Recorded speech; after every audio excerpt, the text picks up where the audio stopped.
Hi, I'm Robert Poston, and I'm going to be talking about coronary artery disease and the treatment, the surgical treatment of this problem. This is something that starts because of blockages in the coronary arteries. One of many risk factors such as high blood pressure, smoking, or bad diet lead to blockages in the arteries, and they can cause a heart attack. This is diagnosed by taking a catheter, putting it in the arteries, the groin, and fishing that up into the heart. And this is something that probably you've already had done, which is why you were referred to a surgeon that does coronary artery bypass. There are alternatives to the traditional bypass, which is to stop the heart, go on a heart-lung machine, and open up the sternum. One of them is stenting, and this is pictured here in this image on the left side of the screen. Stenting is done with the same catheter that's used to diagnose the coronary disease, and it's an outpatient, almost an outpatient procedure. Patients usually leave the hospital the next day. Another way to do it is on a beating heart, and this is called off-pump surgery, where this fork right here, pictured in this image, stabilizes the heart so you can suture the heart while it's still beating, because inside this area the heart is still. The traditional way is to go on a heart-lung machine. This is a picture of the bypass machine. It gives oxygen and pumps the blood, and you place these cannulas inside of the heart so that it can be unloaded. The heart now is empty, and as soon as you place this clamp on the aorta, this prevents any blood from getting into the heart, and the heart stops. This is a picture of the bypass. It's a very, very standard procedure. It's been done about probably 200 to 300,000 times per year in the United States. Pieces of vein are taken and they're sewn to the aorta here and then downstream of the blockages, so that this is a bypass. We're not doing anything to the native vessels themselves. We're just bypassing it. There is a problem when you have an aneurysm or other disease in the aorta by placing this clamp, and that can cause a stroke. And this is one of the big problems with traditional bypass surgery. And that's really where beating heart surgery came about. So with that, there's these suction cups and this stabilizer here, like a little fork, that allows the heart to still be beating, but inside this fork where your artery is, you can suture. It's a picture of a surgeon suturing to a vessel that's just inside of that fork, which presses on the heart. Even though the rest of the heart's moving, inside that fork it's still. Well, there's been a continuous evolution here. Now, the off-pump was very exciting, but we were still seeing problems with bleeding and even occasional strokes and patients having lengthy recovery times. And so that's where we are now in the present. There's probably about 20 or maybe even as many as 30 centers that have done minimally invasive surgery. Small incision in the left chest so that the arteries can be bypassed without needing to cut the sternum, and most of the times without needing to use the heart-lung machine. I've published, this is one of the articles that I've published based on doing this over 5 years, and found this to be not only a very favorable in terms of clinical output and clinical results, but actually economically favorable because patients leave the hospital sooner. So that's why hospitals are starting to become interested in this, and certainly the payers of healthcare are interested in the fact that patients get out of the hospital and go back to work sooner. This is an example of some of the differences in length of stay compared to the traditional. This is the off-pump, but through a sternal incision, and we saw a dramatic reduction in length of stay, reductions in the time that the patients are on a ventilator, and reduction in the blood usage for transfusions. Another advantage of robotic surgery is that it allows you to use two of the internal mammary arteries, which are arteries that run inside the chest wall and are great for being able to get a good long-term result. This is the data from Cleveland Clinic, which it comes by the title, 2 internal mammary arteries are better than 1. So they found better survival and a lot less reoperation rate in this group here, which is considered bilateral internal thoracic artery. Is another way of saying internal mammary artery. There are complications that are potential with minimally invasive surgery. The number one issue is concern about bypass graft patency, or the long-term success. Many cardiologists have concerns about this. That's why I have studied this topic, and we have been sponsored by the NIH, a multi-million-dollar grant, to look at our long-term outcomes. And I'm happy to say that so far so good. We haven't seen any compromising graft patency. In fact, because we use more internal mammary arteries than are used during the traditional open surgery, because we don't have to worry about the sternal healing, then we actually have probably a slightly higher long-term success rate.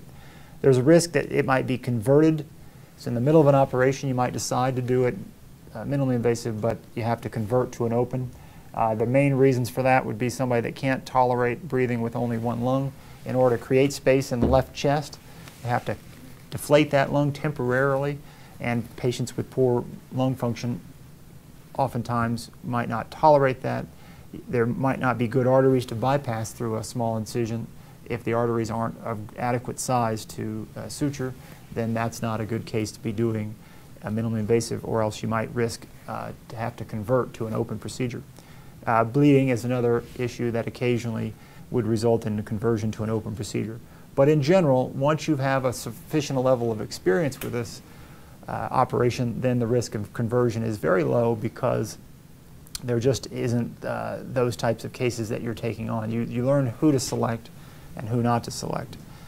I'd say an issue that I like to make sure patients are aware of is the incisional pain, and it follows a fairly unique pattern. In the first year where I was at my former institution at Boston University, we found that there were 40% of the patients that had severe pain, which is a score of around 9 or 10 on a scale of 1 to 10.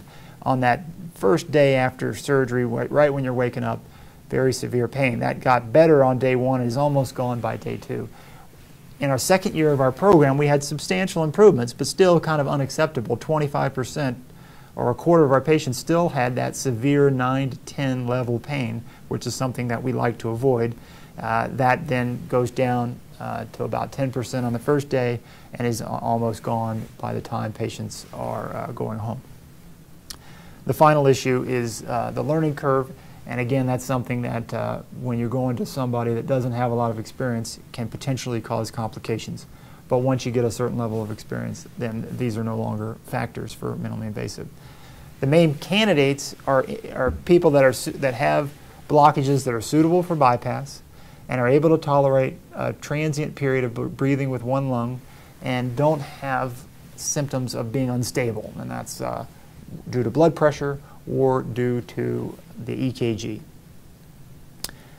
If you're interested in this, or you know somebody that's interested, you can reach me by one of 3 ways. My office phone is listed here. I also have listed my cell phone, which I carry 24/7, and email is also an excellent way. Whenever I get out of the OR, I often check my email and can usually get back to you on the same day. If you come for a consultation, what you can expect is that I'll want to review your coronary angiograms. That's probably the most important thing. This is an example of a patient that I did a bypass robotically on because there's nice large arteries to sew to. This is the catheter here that we're using to inject the dye, and you're seeing it on the fluoroscopy image. It's about a 3 millimeter diameter, and we compare these coronaries that are just a little bit less than that. So that's a nice size. Whereas if you look at these vessels, they're almost like strings, and they're even hard to see. So this is not a good candidate. If we and he actually had about 5 different bypasses that needed to be done, none of which could be stented. So this is not a good candidate, and that's something that I would review. I would want to review your medical history to make sure there's no really reason why you couldn't tolerate surgery in general, such as severe lung dysfunction or kidney or liver problems. That you really do need the bypass surgery is another thing. Is there a possibility that you could just get medical management and you'd have just as good of results, or stenting? That's the kind of thing that as a surgeon we review during the consultation. And we want to make sure that you're appropriate for the less invasive approach. Getting back to those contraindications I talked about before, you're stable, your lung function is adequate enough. The pros and cons are a very important topic of discussion. As we talked about, the quicker recovery is a very important advantage. There are people that's a very important factor. There are people that don't find that to be an extremely compelling reason to undergo this surgery. There are less risks of certain complications, such as stroke and sternal infection. If we're not cutting the sternum, not going to get a sternal infection. And so that is a fairly devastating, if rare, but still devastating complication of traditional surgery that we can avoid. In diabetics, that's a particularly compelling reason, particularly insulin-dependent diabetics, and who are oftentimes very tuned in to the risk of infection, and this is a way we can avoid that altogether. I'd say that when you're looking at the cons, one of the more important things that I like to tell patients is that this procedure is still in its infancy. We've been doing traditional surgery for 30 years the same way. The heart-lung machine has minor modifications, but it's very similar to where it was 30 years ago. The same needle drivers, forceps, Prolene suture is what we're using now as we were then. That might seem that it lacks a little innovation, but on the other hand, there's a track record there, a body of work that we can point to and not have any unforeseen risks. On the other hand, robotic surgery is new. It has some potential major advantages, but there could be unforeseen risks. The safety can be compromised in certain patients, particularly those that are unstable. And if you have a doctor that's early in his so-called learning curve, which is usually the first 100 cases, or maybe even a few more than that, that there are risks that could be unexpected, even in low-risk patients, because of the consequences of learning things as you do your first few cases. One of the things that's discussed in a consultation is why wasn't this brought up before? There's been a body of literature about why physicians bring up certain treatment options. I think a lot of it with robotic surgery has to do with lack of experience, lack of direct experience that physicians have. Physicians, even the ones that don't do the surgery, have experience with how patients do. They send patients for heart surgery. They know that they can get it done reliably and come back to the office a month or two later and will be reasonably well recovered, if not fully recovered, but at least have a pretty good understanding of what is on track and off track. But that's not the case with robotics, and these various referring doctors, primary care doctors and cardiologists need to gain that experience. They're oftentimes more conservative than maybe patients would be themselves. Certain testing that we require before surgery, if necessary, if there is a concern about lung function, we'd like to get lung function tests. We would screen for kidney, liver, or brain problems if there's reason to screen based on the medical history and just physical exam. Want to get clotting tests in patients where there's a history of prior bleeding issues. A most important question is, have you had surgery before, and if you did you have any prior problems with surgery? If you have a pacemaker or a defibrillator or other types of devices, then we would want to make sure that we consult our electrophysiologic or EP doctors. And then most patients are going to see an anesthesiologist before surgery to check out any risks that might be unique to giving general anesthesia.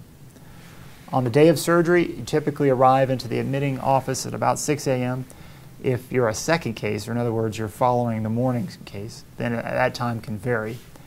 You'll be admitted into the pre-op holding area, and I will, in general, visit you unless there's some emergency. You can expect me around 6:45 in the morning, 6:30, 6:45, and then you'll be taken to the OR at around 7 to 7:15.